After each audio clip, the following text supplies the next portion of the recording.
With only $4 for a blind date, the maid's daughter waited alone. From the next table, the billionaire's son watched silently, until the cruel setup became clear. She had $4, a second-hand dress, and a reservation at one of the city's most exclusive restaurants. For 17-year-old Claire Donovan, a maid's daughter on scholarship, this blind date felt like a dream. It was a night her mother insisted she deserved, a night she walked 40 blocks to save the bus money for. She sat alone, clutching her $4 safety net, waiting for the popular boy who had finally noticed her. But this dream was a meticulously crafted lie. And as the minutes ticked by, another boy, a billionaire's son, watched from across the room, silently witnessing the exact moment her world would begin to unravel. And before I forget, I'd love to know where you're tuning in from. Leave a comment below, and I hope you enjoy what's next. The 17-year-old girl had exactly $4 for her first blind date. Her mother, who was a maid, had insisted she go. "You deserve one nice night, Claire," she had said, her voice warm. Claire Donovan was not so sure. She stood outside the restaurant. It was called the Mariner's Table. Heavy wooden doors, gold lettering. Soft light glowed from inside. It smelled like expensive wood and grilled fish. Claire was 17. She was a scholarship student at Ridgeway Prep. The other kids at Ridgeway had drivers. Claire took 2 buses. Tonight, she had walked. She had walked 40 blocks to save her bus money. The 4 $1 bills in her coat pocket were her only safety net. If he did not show up, she could at least buy a soda. Or maybe just take the bus home. She pushed the heavy door. A bell chimed, soft and low. A hostess in a black dress looked up. "Good evening. Reservation?" "Yes," Claire said. Her voice almost cracked. "For 2. Under. Kevin." The name felt strange on her tongue. Kevin was a senior at Ridgeway. He was popular. He had never spoken to her. Not once. Then last week, Jessica Moore, the prettiest girl in their class, had smiled at her. "Kevin thinks you're cute," Jessica had said. "He's too shy to ask you himself. He wants to take you to the Mariner's Table. Friday, 7 p.m. It had felt like a dream. Maybe things were finally changing. "Right this way," the hostess said. Claire followed her. The restaurant was quiet. People spoke in low voices. Silverware touched plates with gentle clicks. She smoothed the front of her dress. It was navy blue. Simple. It had been a gift from her mother. Her mother worked for one of the wealthiest families in the city. The dress had belonged to the family's daughter. It was last season's style. Claire's mother had been allowed to take it.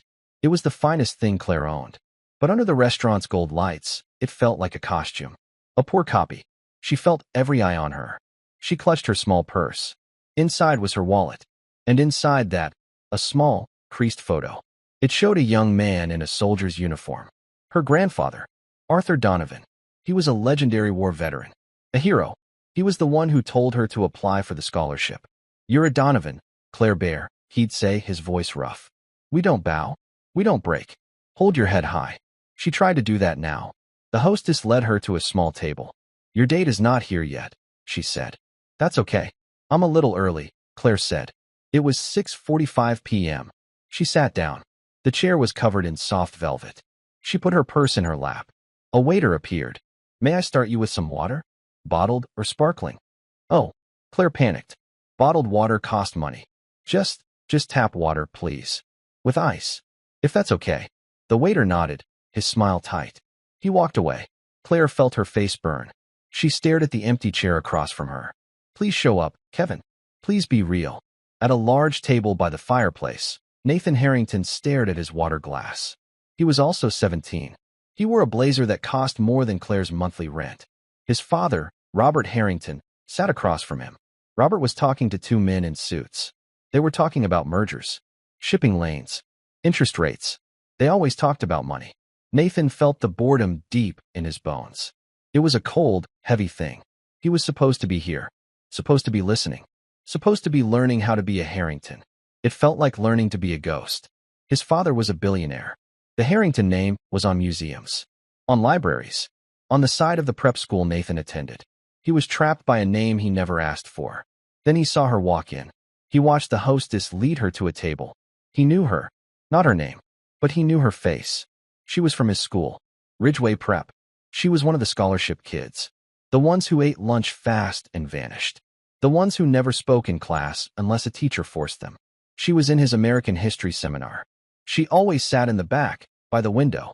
She wore a simple blue dress. She looked terrified, but she also looked proud. She sat with her back straight. It was a strange, powerful mix. He watched her order water. Just tap water, please. He had never heard anyone order tap water here.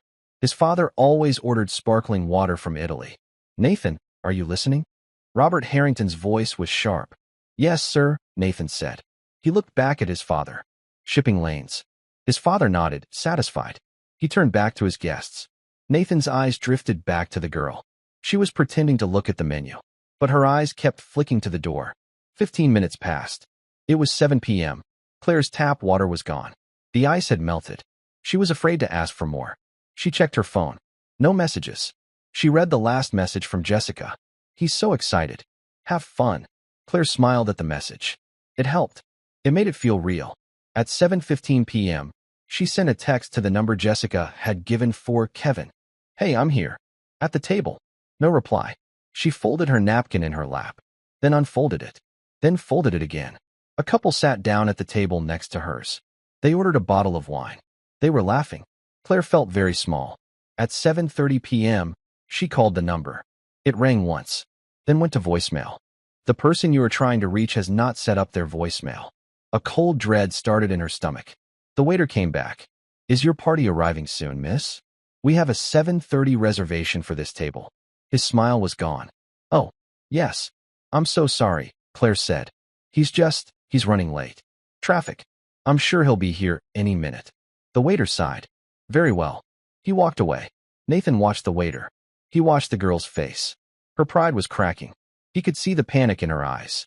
Robert, one of the men said to his father. About the new zoning. Nathan tuned them out. He watched the girl. He felt a strange, cold anger. Don't do this, he thought. Don't be a jerk. Just show up. At 7:40 p.m., Claire's phone buzzed. She grabbed it, relief washing over her. She opened the message. It was from Jessica. It was a picture. Jessica, Kevin, and 3 other popular kids were crowded into a booth. They were at a pizza place. Kevin had his arm around Jessica. They were all laughing. Under the photo, a message. Oh my God, did you actually go? Claire's blood turned to ice. She could not breathe. Another message buzzed. We had to see if you'd do it. A maid's daughter at the mariner's table. That's so funny. Another. Kevin says, sorry, you're not my type. The restaurant sounds faded. The clinking glasses. The low voices. It all turned into a loud, humming static. She stared at the screen. At their laughing faces. Her eyes burned. She blinked hard. We don't bow. We don't break. Her grandfather's voice. She refused to cry. Not here. Not in this place. She straightened her spine. It was the only thing holding her up. She put the phone back in her purse. She did it slowly. Carefully. Her hands were shaking. But she would not let them see. Nathan watched her from across the room. He had not seen the text. But he saw her face. He saw the color drain away. He saw the hope vanish, like a light being switched off. He saw her jaw tighten. And he saw her sit up even straighter. It was the bravest thing he had ever seen. His father, Robert, was laughing at a joke. Absolutely, Jim. We'll hedge the funds. Nathan felt sick. Claire looked at her empty water glass. She had to leave. But she had to pay. She had ordered tap water. Was tap water free? Or would they charge her? She only had $4. She signaled the waiter. He came over, looking annoyed. Miss? I have to leave, Claire whispered. Her throat was tight. How much for the water? The waiter's eyes narrowed. The water? It's just water, miss. I know. But this table is for paying customers, he said, his voice low. Claire's humiliation was complete. She felt like she was going to be sick. She fumbled in her purse. She pulled out the 4 crumpled dollar bills. Here, she said. This is all I have. I'm sorry. Nathan saw it. He saw the crumpled money. He saw the waiter's look of disgust. He stood up. Nathan, his father snapped. Sit down. We are in a meeting. Nathan ignored him. He walked past the waiter. He walked right to Claire's table. She looked up at him, her eyes wide and glassy with unshed tears. She looked broken. She started. Nathan looked at the waiter. His voice was cold. She's with me. The waiter froze.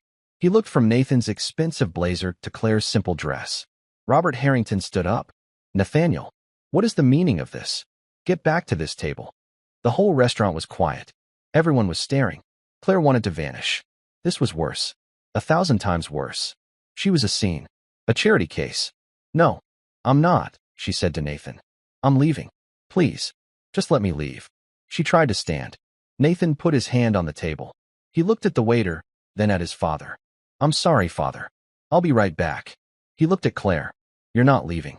You're moving. He grabbed her hand. It was cold. What are you doing? She whispered. My father, Nathan said, is boring. And I'm hungry. And you still need to eat dinner. He pulled her. Gently, but firmly. He led her away from her small, sad table. He led her right past his father's shocked face. Nathaniel. Robert's voice was like thunder. Nathan did not stop. He led her to his own table. The big one by the fire. He pulled out the chair next to his. Sit down, he said. I can't, she whispered. Sit. She sat. She was shaking. Nathan sat next to her. He looked at his father. He looked at the two shocked businessmen. Father. Gentlemen. Nathan said, his voice perfectly calm. This is my friend. She'll be joining us for dinner. Robert Harrington stared at his son. He looked at Claire. He saw her cheap dress. Her red-rimmed eyes. He was furious. But he was in public. He forced a smile. It looked painful. Of course. Welcome. The waiter rushed over. He put a new napkin down for Claire. He filled her water glass. With bottled water this time. Claire stared at the table. She could not look at anyone. So, Nathan said, as if nothing had happened. You were saying something about shipping lanes, father? Robert Harrington's forced smile was a cold, tight line. He looked at his son. He looked at the girl. The two businessmen, Jim and Mark, looked at their plates. The conversation about zoning had stopped. The air at the table was thick. Claire felt like she was underwater. The sounds were muffled. Her heart beat a heavy, slow drum against her ribs. She was sitting at a billionaire's table. She was wearing a second-hand dress. She had $4 in her pocket. And she had just been the victim of a cruel, cruel joke. Nathan seemed untouched by the silence. He acted as if this was normal. As if he invited strange, humiliated girls to his father's business dinners all the time. A new waiter, not the one who had shamed her, appeared. He was older, with a kind face. He quickly set a new place for Claire. May I get you the menu, miss? He asked. No, Nathan said, his voice easy. She's having what I'm having. The salmon. Medium. And another sparkling water. Very good, Mr. Harrington, the waiter said. He vanished. Claire stared at the white, empty plate in front of her. She wanted to slide under the table. Mr. Harrington. Of course. This was Nathan Harrington. She knew the name. Everyone at Ridgeway Prep knew the name. The Harringtons were Ridgeway Prep. They had funded the new library, the science wing, the gymnasium. He was not just rich. He was a different species. And he had just dragged her into his family's den. Robert Harrington steepled his fingers. He placed them on the white tablecloth. He observed Claire. He was not just angry. He was assessing. He looked at her simple dress, her scraped-back blonde hair, her hands, which were clenched together in her lap. So, miss? Robert's voice was smooth. Like oil. Claire swallowed. The lump in her throat felt like glass. She looked at him. She would not be weak. Not now. We don't bow. We don't break. Donovan, sir, she said. Her voice was quiet, but it was clear. Claire Donovan. Donovan. Robert tested the name. You attend Ridgeway, I presume? With my son. He knew she did. He was testing her. He was seeing if she would lie. Yes, sir, Claire said. On a scholarship. She said the word scholarship like a shield. It was the truth. It was her armor. It was the one thing that proved she belonged there, even if she was different. Nathan glanced at her. A flash of something, respect, crossed his face. Robert's smile did not change, but his eyes grew colder. A scholarship. How admirable. He said, admirable, as if it were a rare, slightly sad disease. Jim, one of the businessmen, cleared his throat. He was desperate to change the subject. Robert, as I was saying about the Port Authority, the zoning is... In a moment, Jim, Robert said. He never took his eyes off Claire. I'm just getting to know my son's guest. He turned his full attention back to her. It felt like a spotlight. Hot and blinding. And your parents, Miss Donovan? What is it they do? This was it. This was the question. The one that separated her from everyone else at Ridgeway. The one that defined her. Nathan tensed beside her. Father, that's not. I'm asking the young lady, Nathaniel, Robert said. Claire looked down at her plate. She saw her mother's hands. Red, chapped from cleaning solutions. Tired. She saw her mother getting up at 5 a.m. to catch the first bus. She saw her mother packing Claire's lunch, always making sure Claire had an apple, even if it meant she didn't have one. The shame was instant, and it was overwhelming. Then she felt something else. A hot, sharp anger. She was the daughter of a good woman, a hard-working woman. She lifted her chin.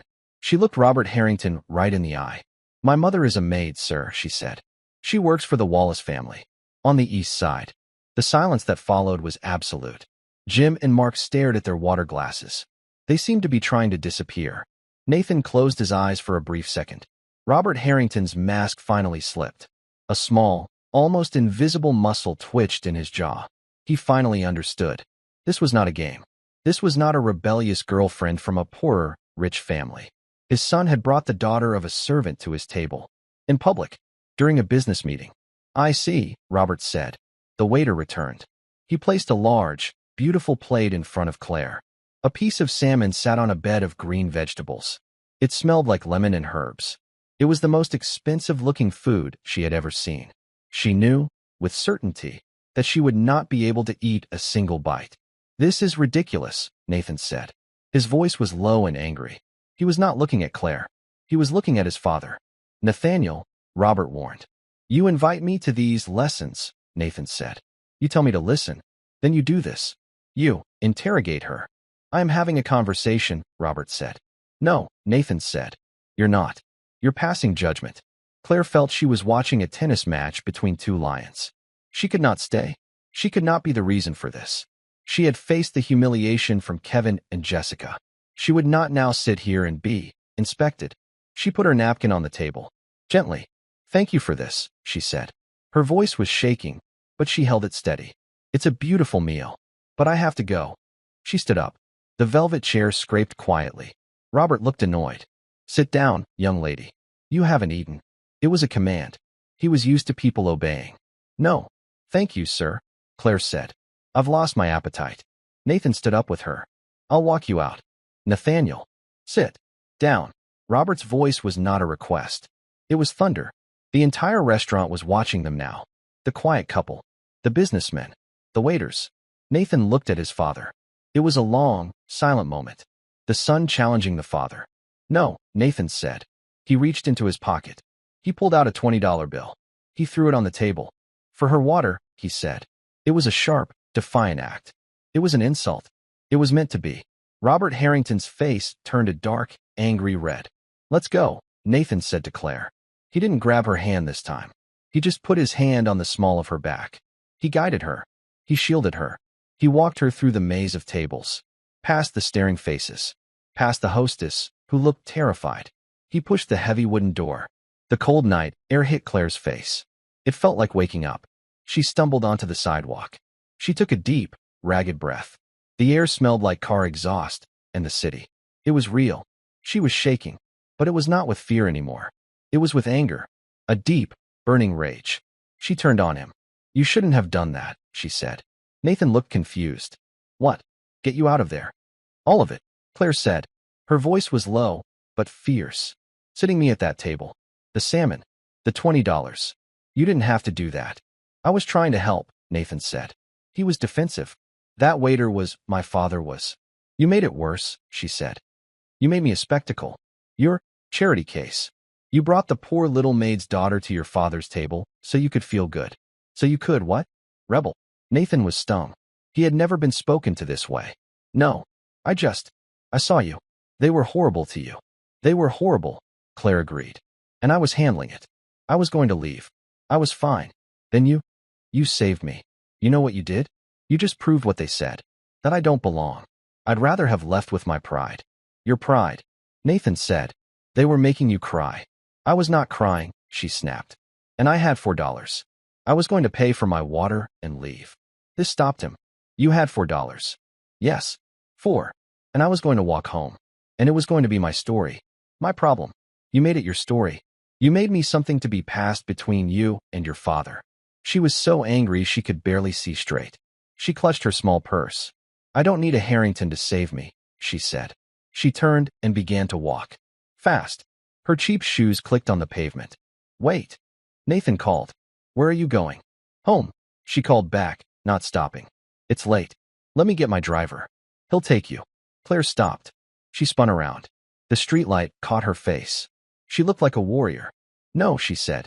No drivers. No Harringtons. No more. Stay away from me. She turned and started walking again. This time, she ran. She ran until she turned the corner. She did not look back.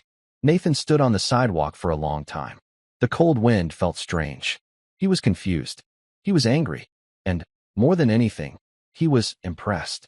She was terrified. She was humiliated. But she was not weak. She had more strength in her small, shaking body than his father's 2 business partners combined. Stay away from me. He felt a strange pull. He wanted to do the exact opposite. He turned and walked back into the restaurant. The mood was ice. The businessmen, Jim and Mark, were standing. They were finishing their drinks. Robert, thank you for the meal, Jim said. He was avoiding eye contact with Nathan. We'll be in touch. We'll have our people call your people. Yes, thank you, Mark said. They practically fled the restaurant. Now it was just father and son. The table was a wreck. Claire's untouched salmon sat between them. Nathan's $20 bill was still on the table. Robert Harrington slowly, deliberately, picked up the $20 bill. He folded it. He tucked it into his son's jacket pocket. A cheap gesture, Nathaniel, he said, his voice dangerously calm. Never use your own money when mine will do. Nathan sat down. He felt tired. She was being bullied. She was, Robert agreed. He signaled the waiter. Check. You agree? Nathan was shocked. Of course. Those children who tricked her? Vicious. Tacky. New money. But that is not your concern. Robert leaned forward. You will never, ever, embarrass me like that again. Do you understand? You were embarrassing her, Nathan shot back. Her? The maid's daughter? Robert almost laughed. Do you have any idea what you've done? You brought that into a meeting. My meeting. You showed weakness. You showed sentiment. In business, sentiment is a cancer. You cut it out. It wasn't sentiment, Nathan said. It was decency. Robert's smile was thin. Decency. Decency is a luxury we cannot afford, son. Not when we are building things. Let me teach you the real lesson. The world is built on power. The strong take. The weak are taken from. Your job, your only job, is to be strong. Your job is not to carry the weak on your back. He paused, his eyes drilling into his son. Especially not her kind. Nathan stared at his father. The gap between them felt vast. They were speaking 2 different languages. Her name is Claire Donovan, Nathan said quietly. It doesn't matter. Her grandfather is Arthur Donovan. Robert paused. He was signing the credit card slip. His pen stopped moving. He looked up. The name registered. The war hero. The one from the 82nd. Yes, Nathan said. Robert finished signing his name. He capped his expensive pen. A pity. All that courage, and it ends up in a maid. And a granddaughter who lets herself be the butt of a joke at a restaurant she can't afford. He stood up. Stay away from her, Nathan. I mean it. She is a distraction. She is trouble. She is beneath you. Nathan said nothing. He watched his father walk away. He looked at the empty chair where Claire had sat. Her untouched plate. Stay away from me. Stay away from her. It was the first time in his life that Nathan Harrington felt truly, deeply defiant. Claire did not run for long. She ran until the burning in her lungs and the ache in her eyes forced her to stop. She leaned against a cold lamppost, 2 blocks from the restaurant. She was in the rich part of town. The part she cleaned. The part she went to school in. The part where she would never, ever belong.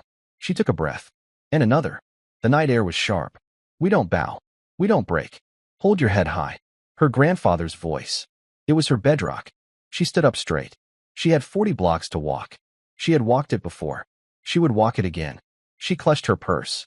The $4 were still inside. She had not spent them. She had not taken the billionaire's charity. She had not eaten their food. She had walked out. She put one foot in front of the other. The city changed around her. The quiet, tree-lined streets with their wide, glowing windows turned into avenues. The avenues turned into crowded, noisy streets. The boutiques with French names turned into bodegas and laundromats. The air smelled different. It smelled like exhaust, fried food, and home. She passed the bus stop. A bus hissed to a stop, its doors opening. She could get on. She had the $4. She kept walking. She needed the walk. The humiliation from Jessica and Kevin felt like a stain. The pity from Nathan Harrington felt like a burn. The anger from his father felt like a cage. Walking was motion. Walking was purpose.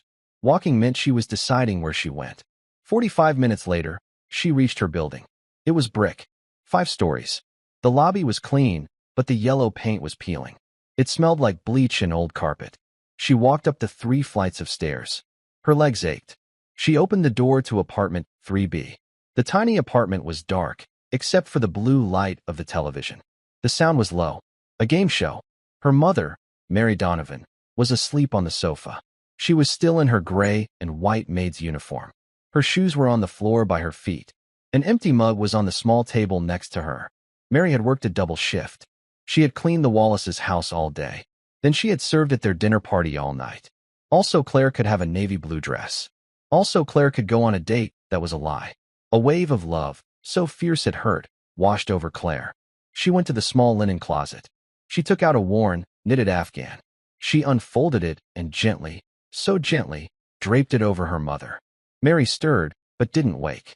She just sighed, a sound of pure exhaustion. Claire stood and watched her for a moment. This was her world. This was her reality. It was hard. It was tired. But it was real. She turned to go to her room. Claire Bear? That you? The voice was rough, like gravel. It came from the back bedroom. Claire went to the door. Hi, Grandpa. I'm home. She stepped inside. The room was small. It held a twin bed, a metal dresser, and a wheelchair. Arthur Donovan was sitting in the wheelchair by the window, looking out at the brick wall of the next building. He was a thin man, but his shoulders were still strong. His white hair was cut short. His eyes, even in the dark, were sharp. They missed nothing. He had been in that chair for 20 years. But he was the strongest man Claire had ever known. You're late, he said. He wheeled himself around. How was the date? With the boy. Kevin. Claire's face crumpled. She had held it together on the street. She had held it together in the lobby. She had held it together for her mother. She couldn't hold it in front of him. She sat on her small bed, and she told him everything. She told him about Jessica's texts, the laughing photo, the empty chair, the waiter with the tight smile, the tap water, the $4. And then she told him about Nathan Harrington, the billionaire's son. She told him about being dragged to the big table. The questions from the father. My mother is a maid, sir. The untouched salmon. The $20 bill. She told him about walking out. About yelling at Nathan on the sidewalk. She told him everything. When she was finished, the room was quiet. She was crying now, silent tears of shame and anger. Arthur Donovan was not looking at her with pity. His face was hard. His jaw was set. He wheeled his chair closer. He put his large, wrinkled hand on her knee. You're a Donovan, he said. His voice was a low rumble. We have a proud name. We served. We fought. We never, ever, let anyone tell us what we are worth. He looked her in the eye. Did you cry in front of them? No, Grandpa, she whispered. I waited. I'm crying now. That's all right, he said. You're allowed to bleed at home, but not on their battlefield. He squeezed her knee. That billionaire. The father. He asked what your mother did. Yes. And you told him? You didn't hide it. I told him. I said she's a maid. Good girl, Arthur said. Good. You never, ever be ashamed of your mother. She works harder than that man ever has. She works with her hands. That's real. He just moves numbers around. He paused. And the boy, the rich one, Nathan. I told him to stay away from me, Claire said. He tried to give me a ride. He made it worse. He made me his charity project. Arthur nodded. Slowly. He's a Harrington. I know that name. Old money. Built this city. They're different, Claire. They're not like us. His father, Robert, he's a shark. And that boy? He's the shark's son. You were right to tell him to stay away. He tapped her knee again. Now, this is what you do. You're going to sleep. And on Monday, you're going to wake up. You're going to put on that scholarship kid uniform. And you're going to walk into that snake pit. That Ridgeway prep. Grandpa, I can't, she whispered. They'll all know. They will know, he said. His voice was iron. And you will let them. You will walk past them. You will hold your head so high your neck hurts. You will look through them. You know why? Because they are hollow, Claire. They are cheap. They are built on jokes and their daddy's money. You are solid. You're a Donovan. You are built on something real. Claire looked at her grandfather. The hero. The man who had faced things she could not imagine. She took a deep breath. She wiped her eyes. Okay, Grandpa, she said. Okay, now go to bed. And don't you dare slam the door. Your mother is sleeping. Monday morning was a cold, gray sky. Claire rode the two buses. She held her grandfather's words in her chest. Hollow, solid, real. She walked up the wide stone steps of Ridgeway Prep. The school looked like a university. Its stone walls were covered in ivy. It was built to last forever. It was built by people like the Harringtons. She pushed open the heavy oak doors. The main hall was loud. And then, as she stepped in, it changed. The loud chatter of teenagers dropped. It became a low, hissing wave of whispers. She felt it. Every eye. She was the girl. The maid's daughter. The one who actually showed up at the mariner's table. She kept her eyes forward. She walked toward her locker. Her heart was a rabbit, trapped in her ribs. Hold your head high. She could see them. The popular crowd. They were at their lockers, a tight, loud group. And at the center, Jessica Moore. And Kevin. They saw her. Jessica's face lit up with a smile that was all teeth. It was a predator's smile. She stepped away from her friends. She walked right into Claire's path. Claire, she said, her voice bright and fake. Oh my God. I've been texting you. How was Friday? The hallway was silent now. Everyone was watching. Claire stopped. She was trapped. Kevin was behind Jessica, leaning against a locker. He was smirking. He wouldn't even look her in the eye. We felt so bad, Jessica said. She put a hand on her chest. Kevin's dad, had this last-minute family emergency. He just couldn't make it. He feels terrible about it. It was a lie. A lazy, insulting lie. Claire said nothing. She looked at Jessica's perfect, smiling face. So, did you wait long? Jessica pressed. Did you, order anything? The group behind her snickered. Claire thought of her grandfather. She thought of her mother, asleep in her uniform. She took a breath. She looked at Jessica. Not with anger. Not with fear. With nothing. She looked at her like she was a bug. It was an education, Jessica, Claire said. Her voice was quiet, but it was clear. It carried in the silent hall. Jessica's smile faltered. This wasn't the reaction she wanted. She wanted tears. She wanted yelling. What? I learned something, Claire said. She looked past Jessica to Kevin, who finally met her gaze. I learned what you're both made of. She paused. It's nothing special. The snickers stopped. Kevin's smirk vanished. Claire stepped around Jessica. She did not run. She walked. Each step was measured. She walked down the hall to her locker, unlocked it, and started pulling out her books. She could feel their eyes on her back. But no one said a word. She had won. She had survived. Down the hall, hidden by an alcove near the library, Nathan Harrington had seen the entire thing. He had gotten to school early. He had been dreading this moment. He had seen her walk in. He saw the whispers start. He had tensed, ready to what? Intervene? Save her again? He heard her words. I learned what you're made of. It's nothing special. He watched her turn her back on them. He watched her walk away. His father's voice echoed in his head. She is weak. She is beneath you. His father was wrong. She was the strongest person in this entire building. He felt a hot, strange surge of something. Anger. And admiration. He stepped out of the alcove. He walked past Claire, who was fumbling with her books. Her back was to him. He walked straight toward the popular crowd. They were still frozen, confused by Claire's response. When they saw Nathan, they straightened up. Nathan Harrington was their king. He was the sun they all orbited. Hey, Nate, Kevin said. He tried to sound casual. He clapped him on the shoulder. You hear about the joke we pulled on? Nathan's face was cold. He looked at Jessica. That was a cruel thing to do, Jessica, Nathan said. His voice wasn't loud, but it was like ice. It cut through the hall. Jessica's jaw dropped. What? Nate? It was just a joke. She's a nobody. No, Nathan said. It wasn't a joke. It was pathetic. He turned his gaze to Kevin. Kevin, who was a foot taller than him, suddenly looked small. And you? Nathan said, his voice flat. You're a coward. Kevin's face turned a dull, angry red. What did you say to me? You heard me, Nathan said. He didn't raise his voice. He didn't have to. You're a coward. You let her do your dirty work. And you humiliated a girl who did nothing to you. He looked at the group. All of you. It was pathetic. Nathan didn't wait for an answer. He turned and walked away toward his homeroom. The social order of Ridgeway Prep had just cracked, wide open. The king had just defended the scholarship girl. At the end of the hall, Claire had heard it. She had heard every word. She turned, her history book clutched to her chest. She watched Nathan's back as he disappeared into a classroom. He had done it again. He had defended her. But this time, it wasn't a rescue. It was an alliance. She was confused. She was angry.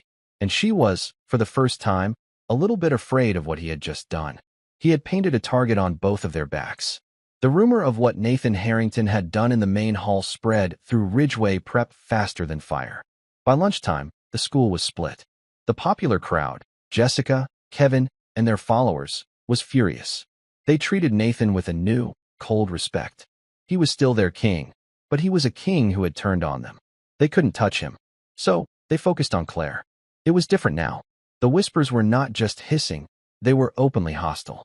As she walked to her locker, a girl accidentally slammed a locker door just as she passed. Claire flinched, her books scattering.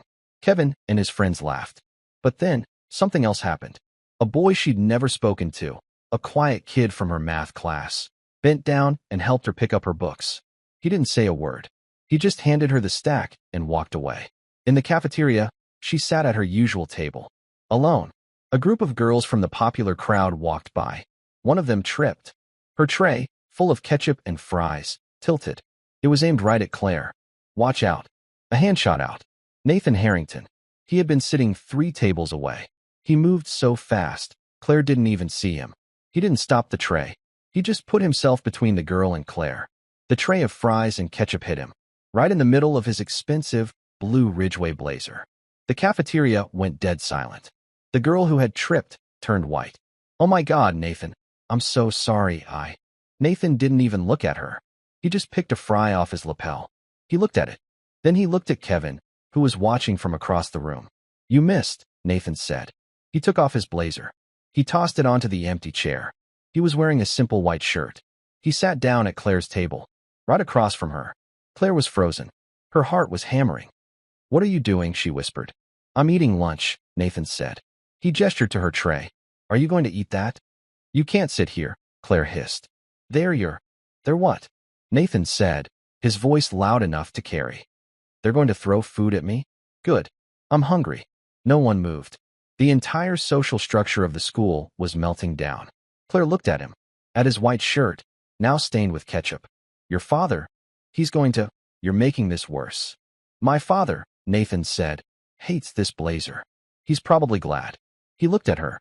You have to eat, Donovan, or they win. Eat your lunch. Claire looked down at her sandwich. She was shaking, but he was right. Slowly, she picked it up. She took a bite. Nathan nodded. He didn't have any food. He just sat there, a king in a stained shirt, sitting at the scholarship table. He was a guard, a silent, defiant guard. He didn't speak to her for the rest of lunch. He just sat, and for the first time, no one bothered her. They just stared. The library was Claire's only safe place. It had high ceilings and smelled like old paper and floor wax. The rule of silence was the only rule that everyone at Ridgeway respected. She went there during her free period. She needed to escape the eyes, the whispers, the sudden, terrifying protection of Nathan Harrington. She hid in the American history aisle. She was working on a paper. She needed a book from the top shelf. The Great Gatsby. She stood on her toes, her fingers just brushing the spine. It was a book about a poor man staring at a rich girl across the water. It felt too real. A hand reached over her head. It was long, with a simple, expensive watch on the wrist. It wasn't Nathan. She turned. It was a teacher, Mr. Harrison, her American history teacher. He was a young, sharp man who loved debates. Fitzgerald, he said, handing her the book. A classic. He understood money. Thank you, sir, Claire said, taking it. Mr. Harrison leaned against the shelf. He crossed his arms. You've had a rough couple of days, Miss Donovan. Claire tensed. I'm fine, sir. You are, he agreed. You're one of my best students. You have a voice. A real one. Don't let these children take that from you. I'm trying. I know. I also know that Mr. Harrington has appointed himself your bodyguard. Claire blushed. I didn't ask him to. He doesn't seem like the kind of person who waits for permission, Mr. Harrison observed. It's interesting. He smiled, a small, quick smile. It's all very Gilded Age. The new money, the old money, and the scholar. You 3 could be a novel. He was talking about her, Nathan, and Jessica. I just want to be left alone, Claire said. That's the one thing you won't be, I'm afraid, Mr. Harrison said. Not anymore. But you're not alone in the other sense, either. The faculty, we see what's going on. We know who you are. Keep your head up. And keep handing in good work. He nodded and walked away. Claire stood there, clutching the book. He hadn't pitted her. He had encouraged her. He had called her a scholar. She felt a small, hard kernel of hope. That afternoon, Claire was called to the headmaster's office. This was it. Her scholarship. Her mother's job. It was all over. Her grandfather's words, hold your head high. She held on to them like a life raft. She walked in. Headmaster Davies was a thin man with a kind, worried face. Miss Donovan, please sit. You are not in trouble, he said immediately. Claire sat. She didn't believe him. I have had a very clear communication from Mr. Robert Harrington. Claire's blood ran cold. The father, the shark. He wants me expelled, doesn't he? She said. It wasn't a question. What? No. Good heavens, no. Mr. Davies looked genuinely shocked. Quite the opposite. Mr. Harrington, he was very clear. He is displeased. With me? No, Miss Donovan. With the situation. With Miss Moore. With Mr. Fletcher. With the disruption to his, how did he put it? The school's academic atmosphere. Mr. Davies folded his hands on his desk. Mr. Harrington called me this morning. He said, and I quote, that Donovan girl is on a full scholarship for a reason. See to it that she is left alone to do her work. He has made it abundantly clear to the entire board, including Mrs. Moore and Mr. Fletcher's parents, that any further harassment of you will be met with his full displeasure. Claire was stunned. He's protecting me? Mr. Harrington is not protecting you, Miss Donovan, Mr. Davies said gently. He looked sad. He is protecting his son. He is protecting the school's reputation. He is cleaning up a mess. He does not want a scandal. He does not want his son distracted by this. He meant her. She was this. You are, in effect, to be left alone, the headmaster continued. By everyone. Consider yourself in a very strange, very safe, very cold bubble. Claire left the office. She walked through the halls. It was true. The whispers stopped. People looked at her, then quickly looked away. They were afraid. She wasn't being expelled. She was safe. It was the most humiliating feeling of all. She was not a person. She was a problem that Robert Harrington had solved. He had insulted her. He had dismissed her. And now, with a single phone call, he had put her in a glass case. She felt like one of the butterflies pinned to a board in the science lab. The next day, in American history seminar, Mr. Harrison was grinning. All right, class. Time for the final project. This will be 40% of your grade. A 20-page paper and a 30-minute presentation.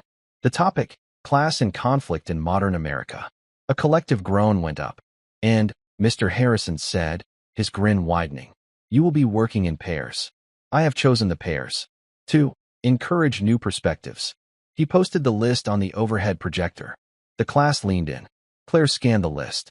Moore, Jessica and Fletcher, Kevin. Of course. Then she saw her name. Donovan, Claire and Harrington, Nathan. She stopped breathing. It had to be a mistake. A cruel joke. She looked across the room. Nathan was already looking at her. His face was a mask of cold fury. He was not looking at her. He was looking at Mr. Harrison. He knew. This was not an accident.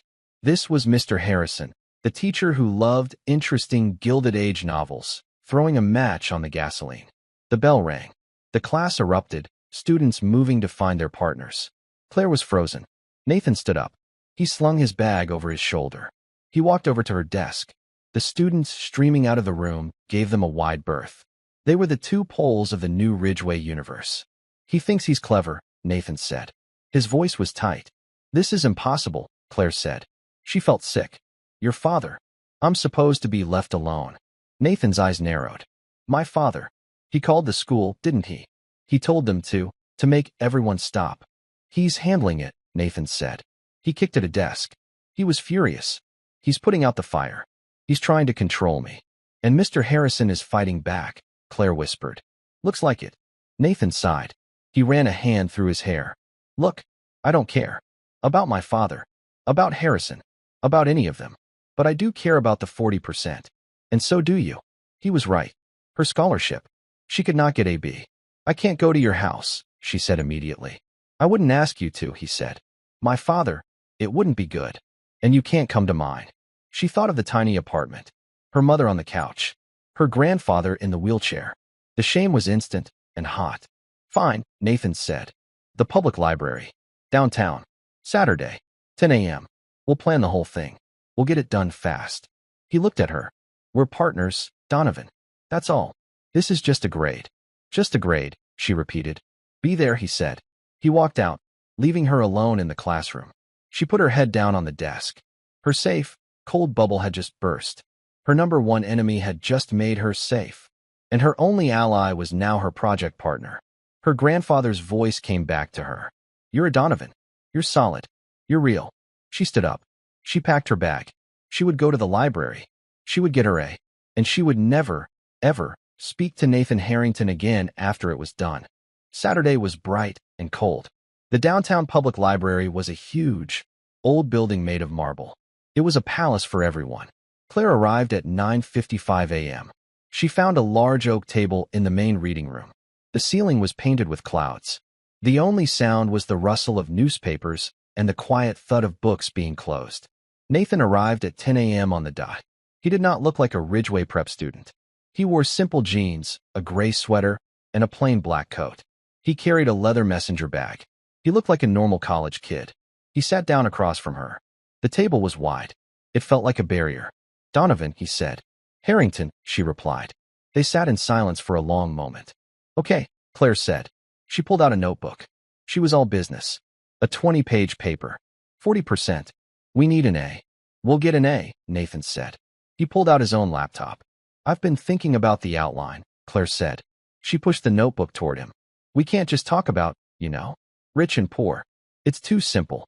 Nathan read her notes. He was surprised. She had broken the topic down. Economic stratification. Inherited responsibility versus earned opportunity. Social mobility. The invisible labor force. The invisible labor force, he read aloud. What's that? My mother, Claire said, her voice flat. The people who clean the houses, serve the food, drive the cars. The people you see, but you don't see. They are the engine of your world, but they don't have a voice in it. Nathan looked at her. He nodded. Slowly. Okay, that's good. That's one half of the paper. What's the other half? This, he said. He typed a few words on his laptop and turned it around. The Gilded Cage. The Gilded Cage? Claire read it. You mean you? I mean the expectations, Nathan said. He was quiet. He leaned forward. The world you think we have. The freedom. It's not real. It's a different kind of trap. My father, my grandfather, my great-grandfather. I'm not a person. I'm a link in a chain. My entire life is planned. The school, the university, the company I'll run, the woman I'm supposed to marry. He looked at her. You think you have no choices. I have no choices, either. They're just more expensive. Claire stared at him. She had never, ever thought of it that way. She thought of his father, the cold, powerful man at the restaurant. Sentiment is a cancer. Your father, she said. My father, Nathan agreed. He's the architect of the cage. They looked at each other. They were not friends. They were partners. But for the first time, they understood each other. They were on opposite sides of the same high wall. So, Claire said, that's our paper. The invisible engine and the gilded cage. How they hold each other up. Yeah, Nathan said. He almost smiled. Yeah, that's it. They worked for 3 hours. They didn't talk about school. They didn't talk about Jessica or the cafeteria. They just worked. They built the outline. They divided the research. It was easy. He was smart. She was smart. The work was good. At one point, Claire looked up. He was writing, his face serious. He wasn't the king of Ridgeway. He wasn't the defiant son. He was just Nathan, a 17-year-old boy, trapped in a life he didn't want. And he looked at her. He didn't see the maid's daughter. He didn't see a scholarship case. He saw the person who had stood up to his father, the person who had called him out on the street, the person who was smart enough to get an A with him. I need one more source, Claire said, breaking the silence. There's a book. America's Class, 1945 to 2000. It's rare. The library has it, but it's checked out. Nathan's face was unreadable. I know that book. You've read it? It's in my father's study, Nathan said. He's got a private collection. Oh, Claire said. She looked away. Well, I'll find another source. No, Nathan said. It's the right source. I'll get it. I'll drop it off for you. Tomorrow. No, Claire said, too quickly. Don't. You can't come to my. I'll meet you in the lobby. 4 p.m. He was already packing his bag. We need the A. Donovan. He left. Claire sat there, her heart pounding. He was coming to her building. The next day, at 3:55 p.m., Claire was waiting in the peeling, yellow lobby. She was sick with nerves. The door opened. Nathan Harrington walked in. He looked wrong. In her building. He was too clean. Too expensive. He held the thick, dark blue book. Donovan, he said. Harrington, she said. She reached for the book. Just a minute, Claire Bear. The voice was like gravel. Claire froze. Her grandfather, Arthur Donovan, wheeled himself out of the slow, grinding elevator. He was in his chair, dressed in clean, pressed trousers and a collared shirt. He had shaved. He rolled to a stop between Claire and Nathan. He looked up at the boy. Arthur was thin, but his presence filled the lobby. Grandpa, Claire whispered. This is Nathan. He's my project partner. Arthur looked at Nathan. He looked at him for a long, hard 10 seconds. He was not looking at a boy. He was looking at a man. He was assessing him. Harrington, Arthur said. I know your name. Sir, Nathan said. He stood straight. He did not look away. You're Robert Harrington's son, Arthur stated. Yes, sir. I am. I knew your grandfather, Arthur said. We served on a board together. Years ago. Before this. He tapped the arm of his chair. He was a tough man. But he was fair. So I've been told, sir, Nathan said. Arthur nodded. You brought Claire a book. Yes, sir. For our project. Nathan held it out. Claire reached for it. But Arthur put his hand up. Wait. Arthur looked at Nathan again. You're the one. The restaurant. And the school. Nathan didn't answer. You took a tray of food for my granddaughter, Arthur said. Nathan's face was unreadable. Ah, yes, sir. Why? Nathan was silent. He looked at Claire, then back at Arthur. Because, sir, it was wrong. What they were doing. It was pathetic. He used his own word. Arthur stared at him. The old man's eyes were sharp. They saw everything. You're right, Arthur said. It was. But you embarrassed your father. You stood against your own people. They're not my people, sir, Nathan said quietly. The lobby was silent. Arthur Donovan held out his hand. Give me the book, son. Nathan placed the heavy book in the old soldier's hand. Arthur held it. Then he held it out to Claire. Take the book, Claire Bear. You and this boy, you go get that A. He looked back at Nathan. Thank you for the book, Mr. Harrington. And thank you for your decency. He turned his wheelchair. My ride is here. Claire, I'll see you at dinner. He wheeled himself out the front door, leaving Nathan and Claire alone. Nathan let out a breath he didn't know he was holding. He had just been tested. And he had, somehow, passed. I have to go, Claire said. She clutched the book. Right. Nathan looked at her. I'll see you in class. He walked out. Claire watched him go. He was the son of a shark. But he was the grandson of a fair man. And he had just earned the respect of a hero. The day of the presentation, the air in Mr. Harrison's class was thick. Jessica and Kevin had just finished. Their presentation was all bright colors and shallow quotes. They talked about how anyone can make it in America. It was hollow. Thank you, Mr. Harrison said, his voice flat. Next, Mr. Harrington, Miss Donovan. They walked to the front. Claire's heart was a drum. Nathan looked calm. Then she saw him. In the back row, sitting in a student desk. Robert Harrington. He was in a perfect, dark suit. He was watching. His face was stone. Claire felt sick. This was a trap. Nathan caught her eye. He gave her a small, almost invisible nod. We don't bow. Claire took a breath. She turned to the class. Our project, Claire began, her voice clear, is class and conflict in America. But it's not about what you think. It's not just about rich and poor. She started. She spoke about the invisible engine. The millions of people, like her mother, who wake up at 5 a.m. The ones who clean the schools. The ones who serve the food. She used statistics. She showed pie charts. She wasn't angry. She was factual. She spoke of a world that existed in the shadows of Ridgeway Prep. A world of work, of honor, of exhaustion. The class was silent. Jessica and Kevin were sinking in their seats. Then it was Nathan's turn. He stood next to her. My half of the project, he said, is about the gilded cage. He never looked at his father. He looked at the class. He spoke about the burden of a name, of expectations set at birth. He talked about a world where choice is an illusion, where your only job is to become a copy of your father. He spoke about sentiment being a cancer, about decency being a luxury. His father's face did not move. He just watched his son. The conflict, Nathan said, is that both of these worlds are real, and they are both traps, and they both rely on each other to exist. The cage, he gestured to himself, is built and polished by the engine. He gestured to Claire. Claire spoke the final line. The question isn't who is right. The question is, how do you get out? They finished. The room was absolutely silent. Mr. Harrison stared at them. He looked moved. He started to clap, slowly, and then the rest of the class joined in. It was a real applause. Robert Harrington did not clap. He stood up. He adjusted his suit. He looked at his son. He looked at Claire. He gave a single, curt nod, and he walked out of the room. Weeks later, the snow was just beginning to fall. The semester was over. They had gotten their A. Claire was at her locker. She had survived. The world at Ridgeway had settled. She was no longer a target or a project. She was just Claire Donovan, the quiet, smart scholarship kid. It was all she had ever wanted. Her phone buzzed. A text. From Nathan. The Mariners table. 7 p.m. My treat. Claire's stomach dropped. She stared at the message. This was a joke. It had to be. She texted back. No? He replied instantly. Why not? Claire typed. I'm not a joke, Harrington. And I'm not a project.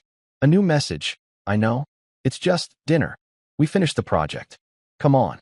Please. She thought. What did she have to lose now? She typed, I'll come. But you're wrong. He replied. Claire, it's my treat. I've been saving up. She went. She walked in. The same heavy door. The same soft lights. The hostess smiled. Reservation? Yes, Claire said. For Donovan. Right this way. The hostess led her to the same small table. Nathan was sitting there. He was not in a blazer. He was in the same gray sweater from the library. On the table, there was no wine. No sparkling water. There were 2 glass bottles of Coke and a large basket of French fries. Nathan stood up when she got there. Hi. Hi, she said. She sat down. I ordered for us, he said. I hope that's okay. Claire looked at the fries. She looked at the Coke. She looked at him. You said, it was my treat, she said. She was confused. I did, Nathan said. He pushed the basket of fries toward her. The total comes to $4. Plus tax. Claire stopped. She stared at him. He was smiling. A real, small, nervous smile. Claire felt a laugh bubble up. It was the first time she had laughed in months. She opened her purse. She pulled out her wallet. She took out the 4 crumpled $1 bills. The ones she had saved from that night. She placed them on the table. Keep the change, she said. He laughed. Deal. He handed her a Coke. She took a fry. To our A, Nathan said, lifting his bottle. To our A, Claire said, clinking hers against it. They ate fries. They drank their Cokes. They sat at the small table in the expensive restaurant. It was not a date. It was not a rescue. It was a beginning. And that's where we'll leave them, at that small table, with a basket of fries and 2 Cokes. I hope this story gave you a chance to step out of the everyday and just feel for a bit. It's a reminder that we never truly know the quiet battles others are fighting or the small gestures they're waiting to share. I'd love to know what you were doing while listening. Maybe just settling in or on a break from your own busy day. Let me know in the comments below. Drop a line in the comments. I really do read them all. If you want to make sure we cross paths again, hitting like and subscribing makes a huge difference. Thank you for spending this time with me.